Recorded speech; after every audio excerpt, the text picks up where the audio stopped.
Hi guys, this is Gorgeous Daisy M. And if you're new here at kung curious ka paano ba mag-manifest, yung law of attraction, paano gamitin, law of assumption, personal development, anything about the universe, ito yung channel na para sa'yo. So I will try my best to share kung ano nga ba yung mga natutunan ko din bilang advocate ng law of attraction, law of assumption, and personal development for 6 years and counting na. So, meron ako ngayon start na series. About book recommendation tayo ngayon. So, doon talaga nag-start eh. Doon mo din marireprogram yung subconscious mind mo. Ito talaga yung first ever episode natin. That's why, itong libro na to, ang ipapakita ko sa inyo kasi may sentimental value siya sa akin. Lagi ko tong nire-recommend sa TikTok dahil ang dami nagtatanong sa akin doon. Pero syempre, gawa natin ng special episode dito.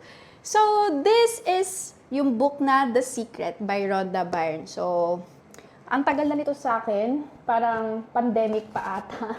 So, pag uwi ko ng Pilipinas, ayan, bumili ako ng copy ko ng The Secret. So, don't worry. Ang dami kasi nagtatanong saan daw mabibili. So, ilalagay ko yung link dito sa YouTube natin. Makikita nyo dyan. But yeah, dyan yung check out. So, anyway, this is from Rhonda Byrne. Siya yung author. Huwag kayong malilito. Okay? The Secret. Simple lang. So, kaya ito yung nire-recommend ko sa lahat ng beginners sa Law of Attraction is madali siyang intindihin. Compare mo sa ibang libro about manifestation, sobrang complicated. Ito kasi parang, alam mo yung unang chapter pa lang, sobrang simple ng words, pero tatatak talaga sa'yo. Minsan kasi kailangan mo lang ng isang libro para mabago yung buhay mo. And for me, sobrang worth it ng librong to. Dito din ako nag-start. Ayan, may mga iba't iba siyang chapter all about the secret to money, relationship, health, the secret to the world, the secret to you, the secret to life. So, nung nag-start ako maging content creator, ito talaga yung libro na meron ako. Oo, promise. Alam niyo na mga dati ko pang followers, no? Simula kauna-unaan sa TikTok, si random. Kikita ko. So, page 106, all about money. Ayan. Sabi dito, kung meron ka daw thoughts na I have to work really hard and struggle to have money, you have to let it go daw immediately.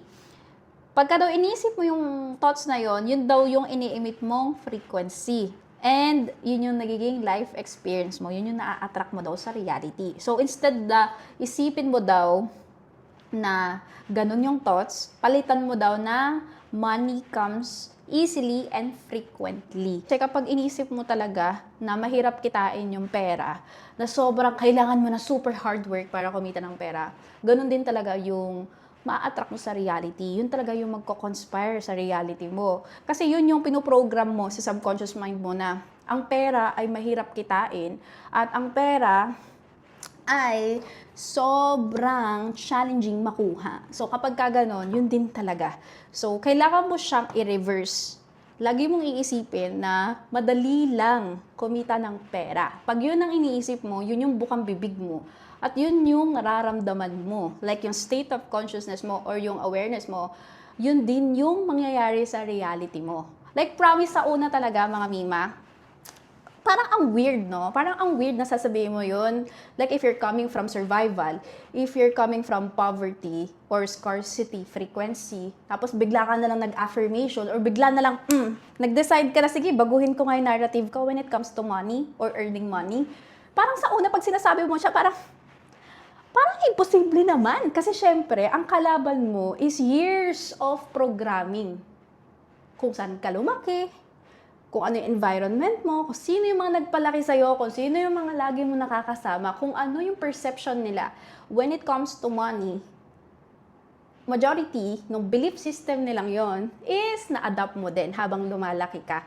So imagine, if magkakaroon ka ng spiritual awakening or enlightenment, let's say, na-attract mo yung book na to, 25 years old ka. So 25 years of your existence, meron ka natutunan na akala mo tama pero mali. So, for example, katulad nun, sa money, no, yung belief system about money, na mahirap kitain yung pera. So, na-normalize kasi siya before.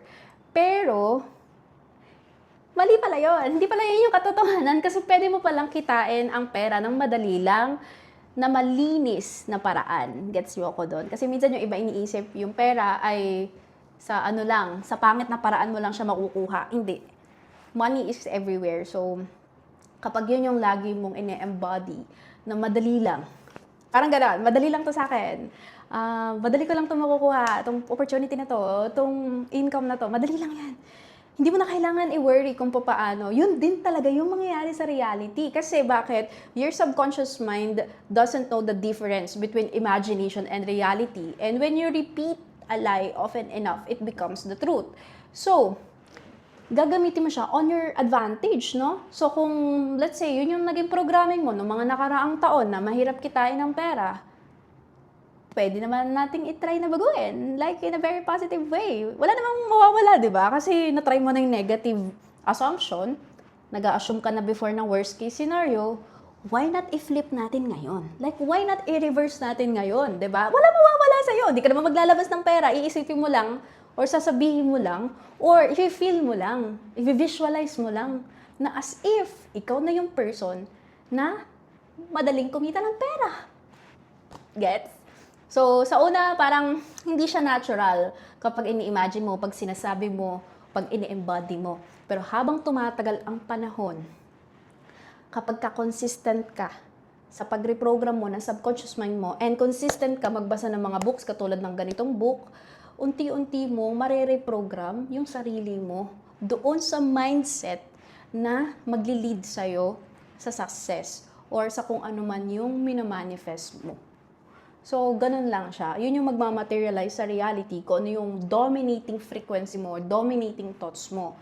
So, the moment na napapanood mo tong content na to, tong video na to, it means na attract mo tong content na to at the right time, at the right place, at the right moment. Natatap natin yung frequency ng isa't isa. If you want to become wealthy, you must embody that frequency even if yung physical reality mo ay hindi pa nag-a-align doon. Yeah, kung mahaba na yung video na to, I think kulang talaga sa akin ang ang ganitong mga sit-down video. Siguro kailangan 1 hour talaga dapat, di ba? So pagpasensyahan nyo ako sa first episode natin. Pilot episode pa lang naman tayo ng book recommendation. So itatry ko na mas maayos i-narrate sa inyo yung mga thoughts ko about sa iba't ibang chapter ng book na to at sa iba pang books.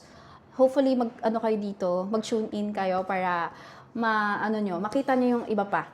So, unti-untiin natin yung ating library dito na i-share sa inyong lahat. Kung wala pa kayong book ng The Secret, guys, ilalagay ko yung link ulit dyan sa baba. Para ma-check out nyo at mabasa nyo na siya finally. Dahan-dahanin nyo lang para hindi kayo ma-overwhelm or analysis paralysis. Hopefully, nag-enjoy kayo sa content na to. Guys, thank you so much for watching and see you on the next video!